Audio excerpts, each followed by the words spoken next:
E aí pessoal, tudo bem? Bem-vindos ao canal Coleção Paralela. Eu sou o Rodrigo, este é o Mestre do Terror e este é o Dylan Dog. E a gente vai falar dele hoje. E por que eu escolhi falar de Dylan Dog? Talvez porque simplesmente até agora eu não tenha falado. E nessas andanças pela minha coleção, mexendo, organizando, catalogando coisas, eu encontrei duas edições do Dylan Dog que eu ainda tenho. Fui tomado de certa nostalgia e decidi falar. O Mestre do Terror aqui, o meu camarada, vai ficar feliz porque afinal de contas o Dylan Dog é um cara que lida muito com o sobrenatural e o terror, o que é nossa área, né, mestre? A gente curte pra caramba.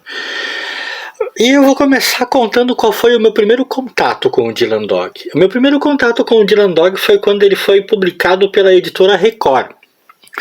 Eu não me lembro agora, não tenho essa memória, se alguém já tinha publicado o Dylan Dog no Brasil antes da Record, ou se a Record foi a primeira a trazer. Seja como for, eu conheci Dylan Dog pela Record. Acabei ganhando uma edição, eu nem comprei, eu ganhei uma edição da minha irmã, que infelizmente eu não tenho mais, me arrependo de não ter. E foi o meu primeiro contato com o personagem. Até então eu tinha ouvido falar vagamente quando ele foi lançado nesses anúncios que a gente tem, né? Tipo esse daqui que a gente tinha na capa das revistas antigamente. Eu cheguei a ler, eu acho que na época, uma ou duas edições do Dylan Dog da Record. Achei o personagem ambíguo, eu fiquei num meio termo com ele, porque embora eu ame terror, e o personagem trate muito disso, né, de terror, de horror, né, afinal é o detetive do pesadelo e tal, ele tem um defeito pra mim, e é pra mim que é um defeito, que é o fato de que eu sempre tive dificuldade de gostar de personagens seriados ligados ao terror. Por seriado, entenda-se um personagem que, né, tem aventuras recorrentes, né, com o terror. Né, que, tipo, eu não tenho problema em ler o Homem-Aranha, por exemplo, né, você pega a revista do Homem-Aranha, vai lendo, acompanhando as aventuras dele, enfrenta o Dr. Octopus numa edição, enfrenta o Abutre na outra e por aí vai.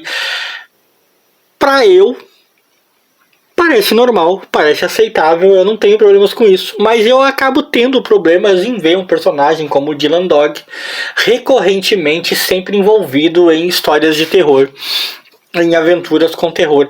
Não sei, cara, é uma coisa minha, não consigo curtir. Eu cresci lendo terror naquelas publicações maravilhosas que tínhamos aqui no Brasil, cuja maioria delas eram histórias curtas, histórias solos que você lia, né? Haviam exceções, claro, né? Haviam personagens que tinham aventuras mais recorrentes, óbvio, mas em sua maioria era isso. E o mesmo se dá para filmes. Temos franquias de filmes, óbvio que temos, né? Franquias muito longevas, inclusive, algumas delas eu gosto, inclusive, né? Que a gente vai vendo recorrentemente o mesmo personagem ou o mesmo tema, principalmente o mesmo personagem, que eu acho que é o que vem ao caso aqui. Vivendo aventuras, né? E eu consigo gostar. Mas no que se refere a ler, ao quadrinho, principalmente, que é o caso específico desse vídeo, eu não consigo gostar, eu acho estranho, me incomoda o fato de ver aquele personagem recorrentemente envolto com histórias de terror. Não é para fazer sentido, não é para ter uma lógica, é simplesmente uma questão de gosto.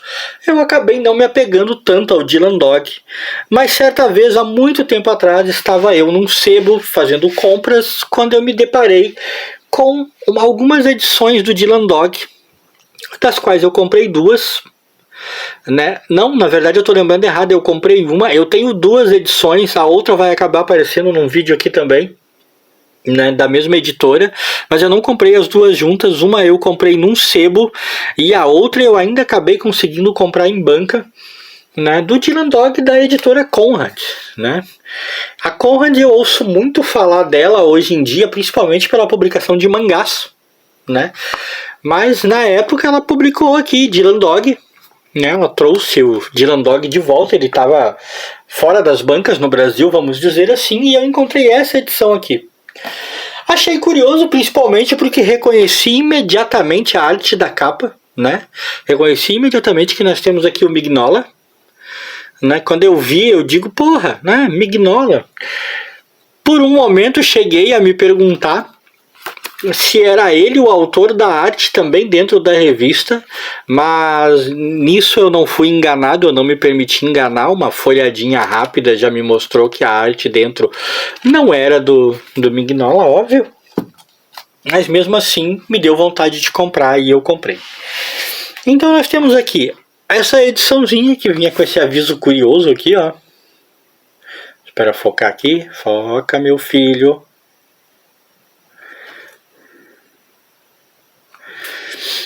Agora não quer focar só porque eu preciso que foque, né? Que beleza.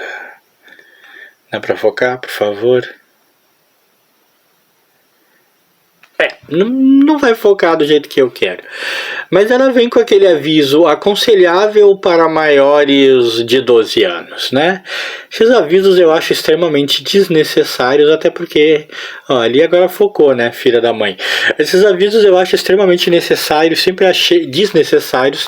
Eu sempre achei que ele é só um chamariz para atrair leitores muito jovens, né? Então...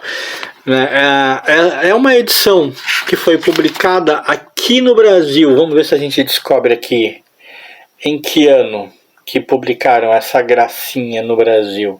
2001, aí, no início dos anos 2000, então.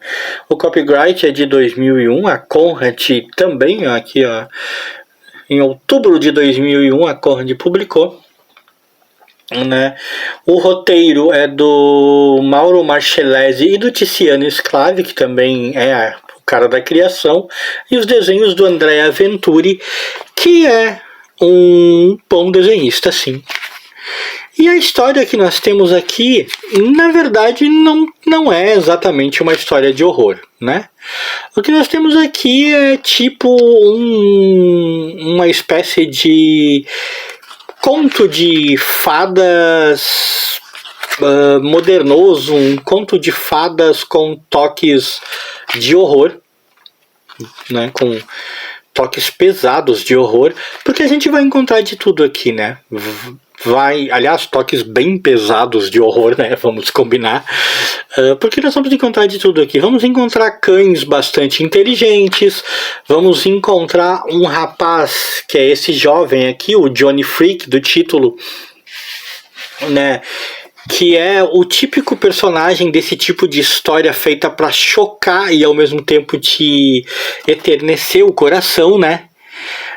Ele é um sujeito que sofre muito, é mutilado, abusado, né, pelos pais que são tirânicos, em detrimento a um irmão que ele tem, que este sim conta com o amor incondicional da família.